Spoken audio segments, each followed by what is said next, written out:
कैसे। इकोनॉमी जब स्लो हो रही होती है तो क्या होता है, इकोनॉमी स्लो हो रही है, इन्फ्लेशन नीचे गिर रहा है, लोग बोल रहे हैं भाई संभालो इकोनॉमी को, कोई ग्रोथ नहीं हो रही, बिजनेस नहीं चल रहे, तो आरबीआई इंटरेस्ट रेट्स क्या करती है, डाउन। जो आजकल आरबीआई हल्का हल्का इंटरेस्ट रेट क्या कर रही है, डाउन।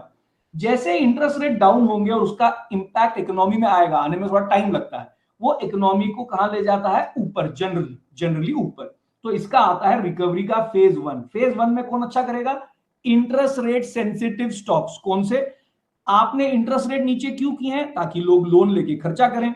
तो फेज वन में सबसे अच्छा क्या करेगा, बैंक्स। लोग बैंक से लोन लेंगे और खर्चा करेंगे, जब तक ये करेंगे नहीं तब तक रिकवरी स्टार्ट नहीं होगी। और बैंक से क्या लोन लेते हैं, लोग लेते हैं कार के लिए, मतलब रियलिटी, ऑटो स्टॉक्स और घर। तो फेज वन में जनरली किनको अच्छा करना चाहिए, बैंक, ऑटो, रियलिटी। हमेशा नहीं करेंगे लेकिन जनरली इनको अच्छा करना चाहिए। तो क्या करना चाहिए, ये सेक्टर अच्छा करते हैं तो कौन से इनमें से सस्ते चल रहे हैं। सेकेंड फेज में गवर्नमेंट बोलेगी देखो रिकवरी हो गई है, अब जॉब क्रिएट करो। तो जॉब क्रिएट करने के लिए गवर्नमेंट फोकस लेके आएगी इंफ्रा, कैपिटल गुड्स, इंजीनियरिंग। तो सेकेंड फेज जब रिकवरी स्टार्ट होती है तो इन सेक्टर्स की बारी आएगी। फेज थ्री में क्या होगा, जब इंफ्रा अपने पीक पे चल रहा होगा, तो इंफ्रा चाहिए बनाने के लिए क्या चाहिए होता है, कॉपर, जिंक, स्टील, कमोडिटीज चाहिए होती है, सीमेंट। तो इन सब के प्राइसेस कहां जाएंगे, हाई। जब कमोडिटी के प्राइसेस बढ़ते जाते हैं, बढ़ते जाते हैं, तो इन्फ्लेशन कहां चले जाता है, ऊपर। और जब इन्फ्लेशन ऊपर चला है, ये यहां से पॉइंट 1 से पॉइंट 2 जाने में 4 साल, 5 साल, 6 साल लग जाते हैं।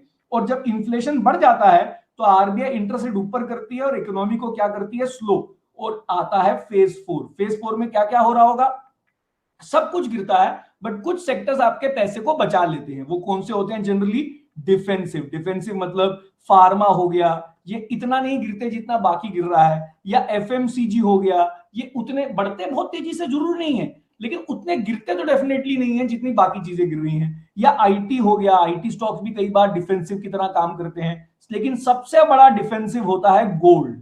Gold is the biggest defensive.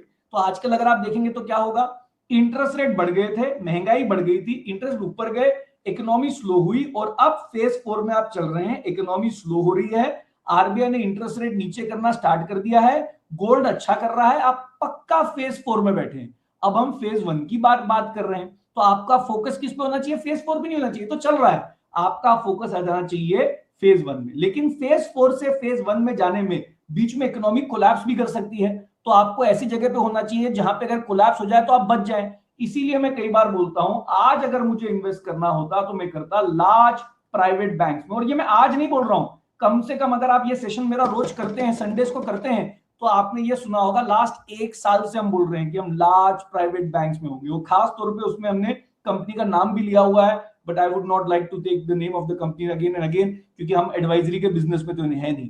But large private bank में खास तौर पे जो हम बैंक बोल रहे थे, bank has gone up by 30-40%, Nifty वहीं का वहीं चल रहा है। तो large private bank, public sector bank भी अच्छा कर सकते हैं। प्रॉब्लम क्या है, अगर इकोनॉमी कोलैप्स हुई तो कई पब्लिक सेक्टर कोलैप्स भी हो सकते हैं। और हमारा रूल नंबर 1 क्या है, पैसा ज्यादा कहां बन सकता है वो फोकस मत करिए, बर्बाद कहां हो सकते हैं। तो हम कई बार पब्लिक सेक्टर बैंक में को डर लगता है कि इकोनॉमी कोलैप्स हो गई तो होगी कि नहीं पता नहीं है, हुई तो गड़बड़ ना हो जाए, इसीलिए हम लार्ज प्राइवेट बैंक्स में।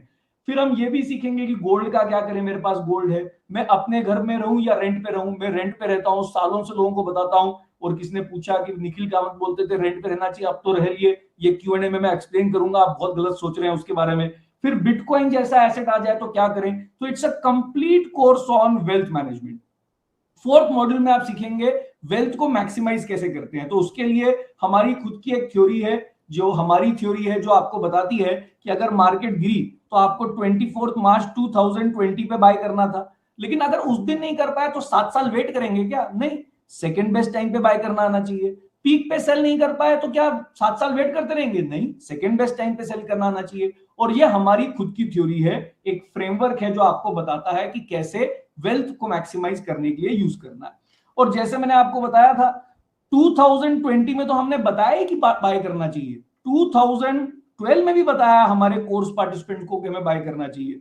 2008 में तो मैं IIM अहमदाबाद में स्टूडेंट था, तो मैंने अपने ईमेल से अपने भाई को ईमेल की थी, Sensex below 8000 seems the I am the only one who is buying. ये हुआ था यूएस हाउसिंग क्राइसिस, अक्टूबर नवंबर 2008। ये बाय करने का परफेक्ट टाइम था। और तब मैं स्टूडेंट था, तो यहां पर भी हमने सेम चीज को